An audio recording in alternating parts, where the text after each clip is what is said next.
Hello बच्चों, let's see this question. First plot the point A2, 4, B6, 4, C6, 2 and D2, 2 and join all the adjacent point. A pole BE of length H is standing on point B. If angle of elevation of the top of a pole from point A is 30 degree, the total area formed by the figure is, there are four options. A 8 into under root 3 plus 1 meter square, B 8 into under root 3 minus 1 meter square, C 8 into under root 3 plus 1 upon under root 3 meter square, and D is 8 into under root 3 minus 1 upon under root 3 metre square. तो चलो इस question को मैं solve करती हूँ। ये x axis है and this one is y axis, x dash और ये y डैश, ये ओरिजिन है।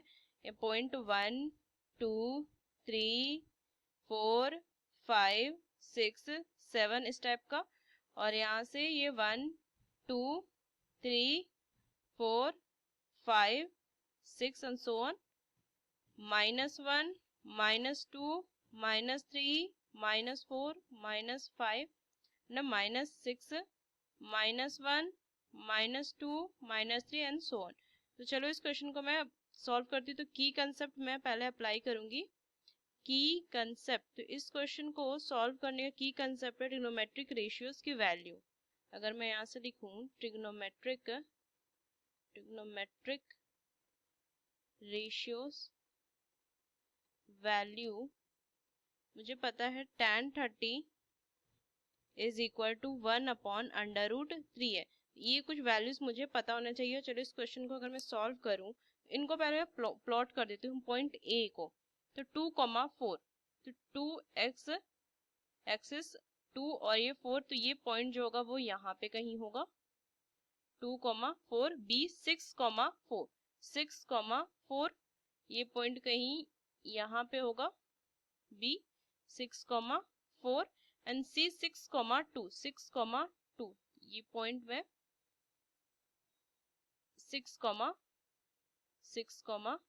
2 C एंड D 2, 2, तो 2, 2 ये पॉइंट यहाँ पे होगा D 2, 2।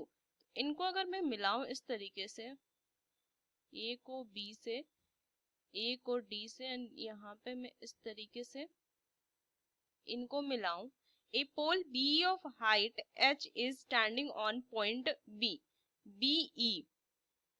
तो इस तरीके से एक पोल खड़ा होगा जिसे मैं यहाँ पे point BE। If angle of elevation of top of pole from point A से जो पॉइंट है इज 30 डिग्री, यहाँ पे एंगल ऑफ एलिवेशन जो है वो फॉर्म हो रहा है 30 डिग्री। तो इस तरीके से मैं लिखूं, angle of elevation 30 degree form हो रहा है। The total area formed by the figure, तो टोटल एरिया मुझे फाइंड करना है।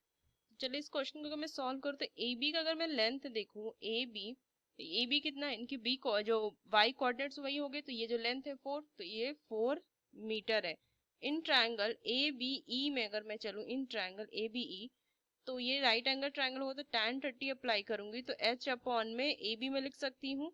सो क्योंकि h जो है वो लेंथ मुझे दिया हुआ है ना बीई का, h यहाँ से आ जाएगा h अपॉन में 4 ए बी का, h अपॉन में 4, और tan 30 की वैल्यू कितनी होती है, 1 अपॉन में अंडर रूट 3 वैल्यू होती है, तो इसे मैं लिख सकती हूँ h अपॉन 4 के इक्वल। सो आगे इस क्वेश्चन को मैं सॉल्व करूंगी तो h is equal to 4 upon under root 3 metre, h की वैल्यू आ गई। अगर मैं area of A B C D find करूं, ए बी सी डी, तो क्या वैल्यू आ जाएगी, एक रेक्टेंगल है ना ए बी सी डी, तो ये तो मुझे पता है, ये जो है वैल्यू, ये कितना है 4 यूनिट है, 1 2 3 4, इस तरीके से क्या है 1 2 3 4, तो ये 4 यूनिट है और ये 2 यूनिट है, ये 2 यूनिट है। तो इसे मैं लिख सकती हूँ 2 into 4, so 8 square metre. And area of triangle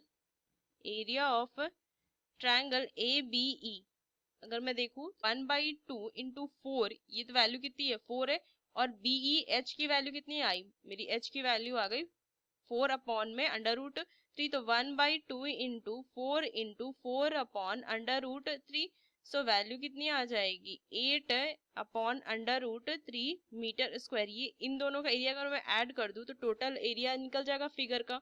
so अगर मैं लिखूं टोटल एरिया